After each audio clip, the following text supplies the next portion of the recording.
Hello friends, welcome to SSC coaching centre. दोस्तों, गणित का बहुत ही इंपॉर्टेंट क्लास है। मैं सभी चैप्टर से क्वेश्चन लेता हूं ताकि सभी चैप्टर की जानकारी आपको रहे और कोई भी चैप्टर छूटे ना। ठीक है, सभी चैप्टर से आप कनेक्शन में रहें, इसीलिए मैं सभी चैप्टर से क्वेश्चन लेता हूं। तो चलिए स्टार्ट करते हैं। पहला क्वेश्चन है, ए बी से दोगुनी गति से काम करता है।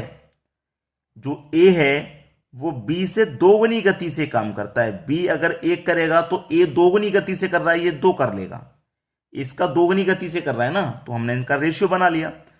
यदि दोनों साथ मिलकर काम करके एक काम को 12 दिन में पूरा कर सकते हैं, अगर दोनों साथ में मिलकर काम करेंगे तो ए और बी दोनों को मैं मिला देता हूं, दोनों मिल गए। दोनों मिलकर के काम को 12 दिन में करते हैं, दोनों मिलकर काम को 12 दिन में पूरा कर सकते हैं। तो बी अकेला उसे कितने दिन में कर सकता है? बी अकेला कितने दिन में करेगा? कैसे करते हैं इस क्वेश्चन को, मैं आपको बताता हूं। दोनों का रेशियो ले लो, 2 और 1 कितना हो जाएगा? 3।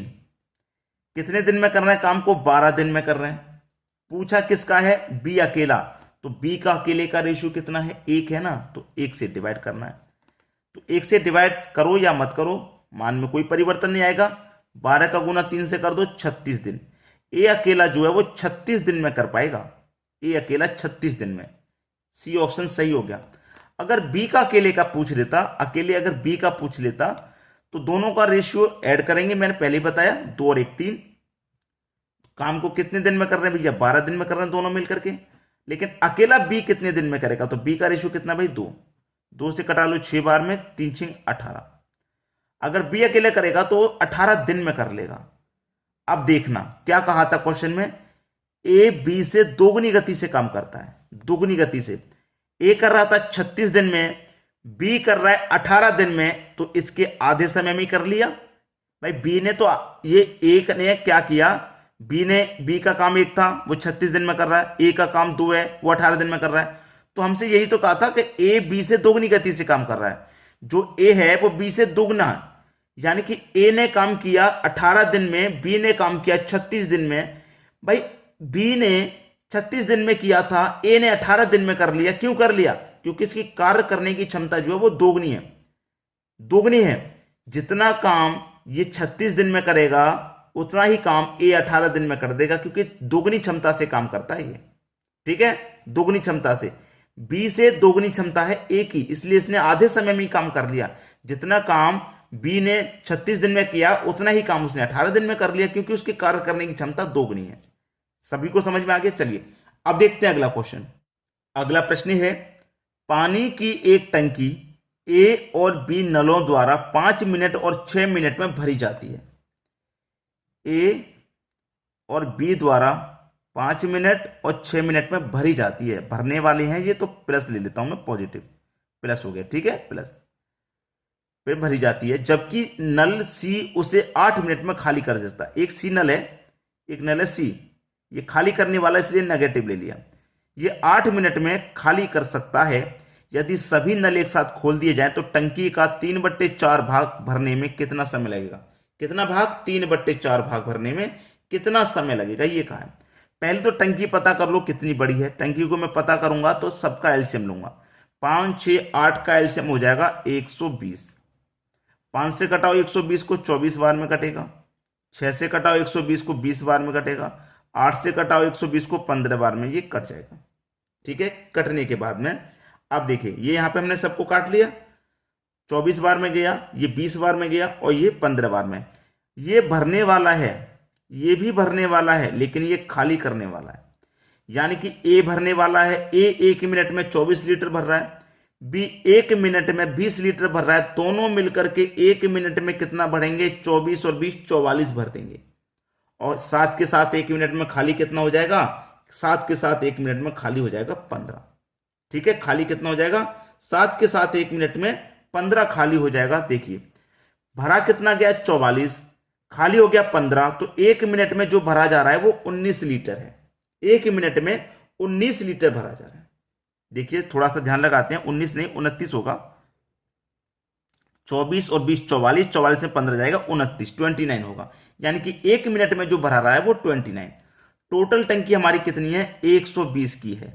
ठीक है, भर कितना रहे हम? 29 भर रहे हैं 1 मिनट में, 1 मिनट में 29 भर रहे हैं। लेकिन हमको जो भरना है वो टंकी का 3/4 भरना है। कितना भाग भरना है भाई? 3/4 भाग भरना है टंकी का। कितना भरना है हमको? टंकी का 3/4 भाग भरना है।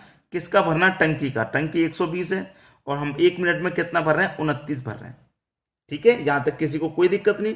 चलिए 4 से कटाऊं मैं इसको, 4 से कटाऊंगा, 4 त्रिक का 12, 1 0 30, 9 का 3 त्रिक का 9 हो गया और 1 0 यानी कि 90 बटे में कितना आ गया? 29। ये आंसर हो गया। ठीक है, खत्म क्वेश्चन। 90 के बटे में 29 कहां पे? किस ऑप्शन में है भाई?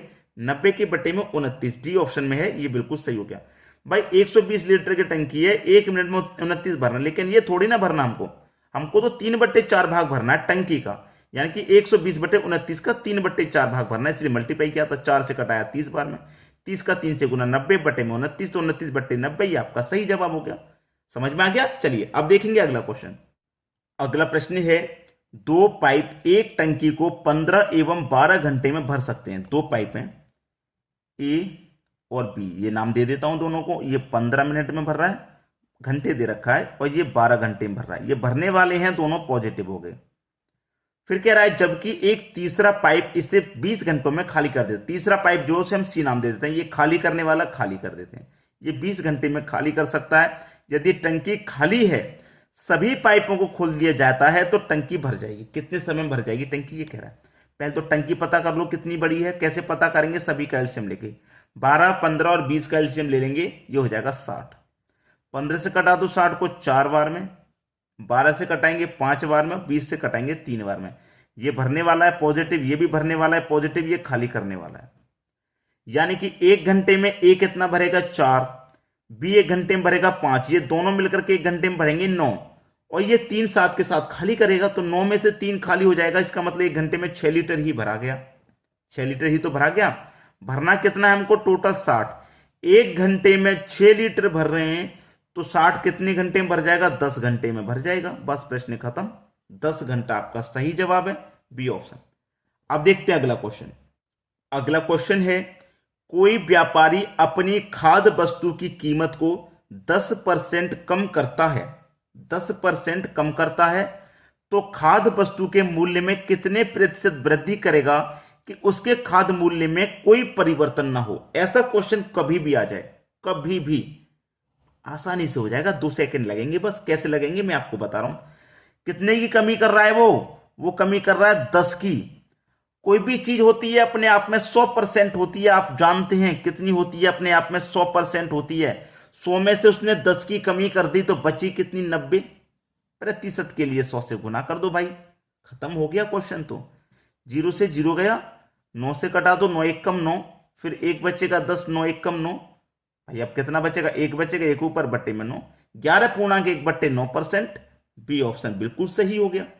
बताइए किसी को कोई प्रॉब्लम आ रही हो तो? यहां पे किसी को कोई प्रॉब्लम तो नहीं आ रही? ठीक है, यहां पे आसानी से आपको समझ में आ गया। क्लियर है? चलिए अब देखेंगे अगला क्वेश्चन। अगला प्रश्न है, 1/2% को दशमलव अंश की तरह कैसे अभिव्यक्त करेंगे? 1/2% को देखिए मैं आपको बता दूं, 1/2% कहा गया है। 1/2 का मतलब क्या होता है दोस्तों? आधा।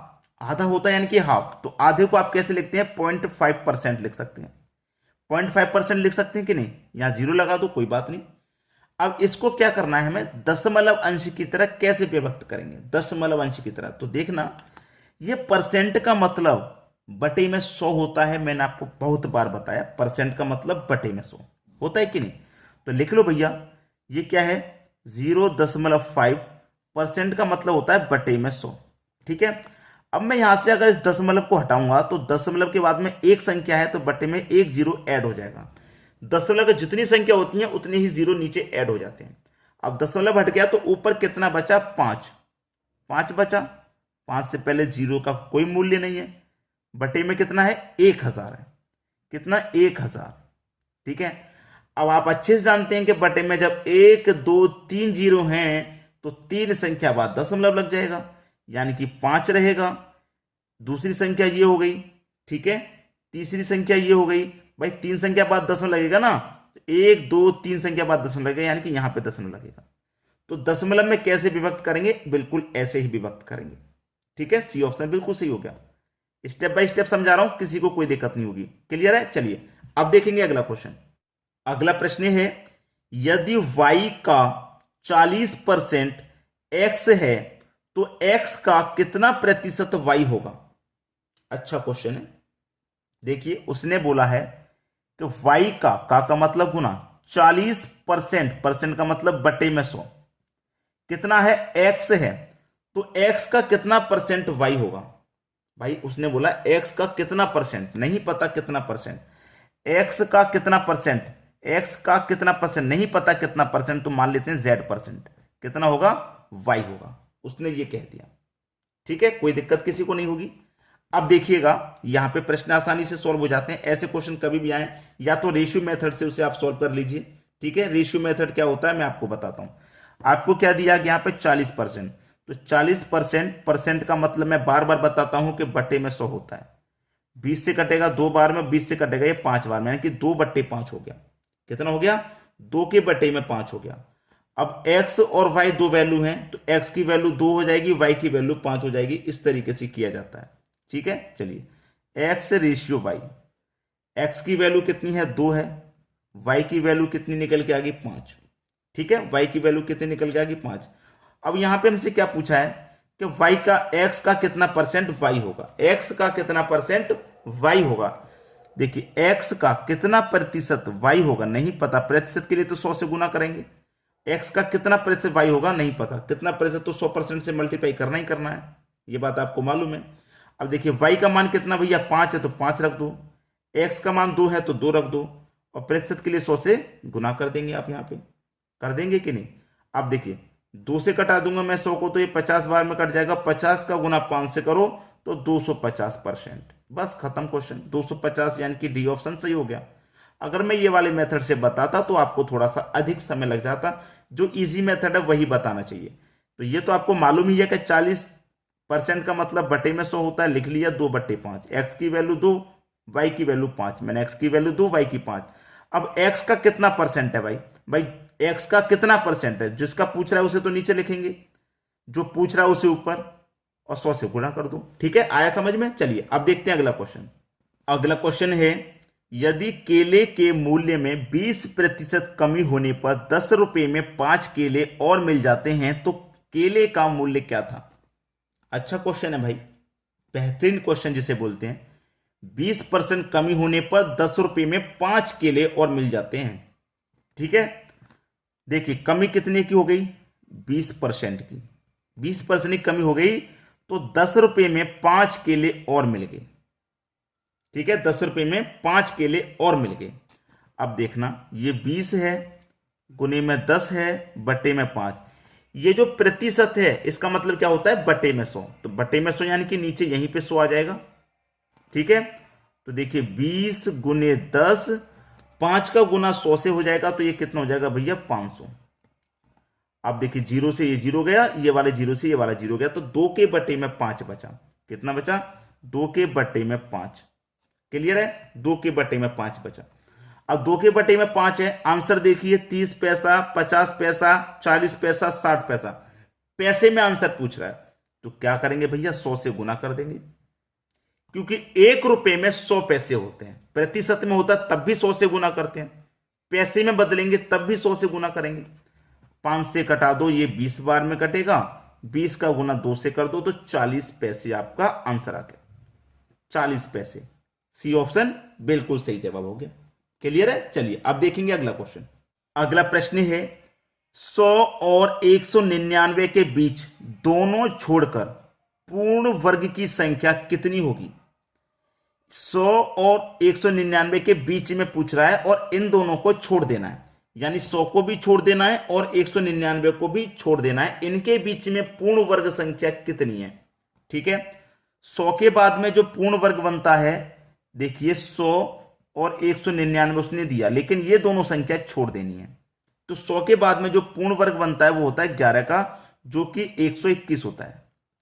11 के बाद 12 का वर्ग बनेगा, 12 का वर्ग कितना होता है? 144। फिर डायरेक्ट 13 का वर्ग बनेगा, 13 का वर्ग होता है 169। फिर 14 का वर्ग बनेगा, 14 का वर्ग होता है 196। अब 196 के बाद आएंगे तो 199 से ये तो आगे पहुंच जाएंगे ना, तो हमें तो इन दोनों के बीच में ही चाहिए। तो इन दोनों के बीच में पूर्ण वर्ग संख्या कितनी है भाई? 1 2 3 4, 4 संख्याएं पूर्ण वर्ग। तो पहला ऑप्शन सही हो गया। समझ में आ गया सभी को? तो आज की वीडियो में इतना ही। लाइक कमेंट शेयर नहीं रुकना चाहिए। वीडियो कैसा लगा कमेंट करके जरूर बताया करें। ठीक है दोस्तों, धन्यवाद।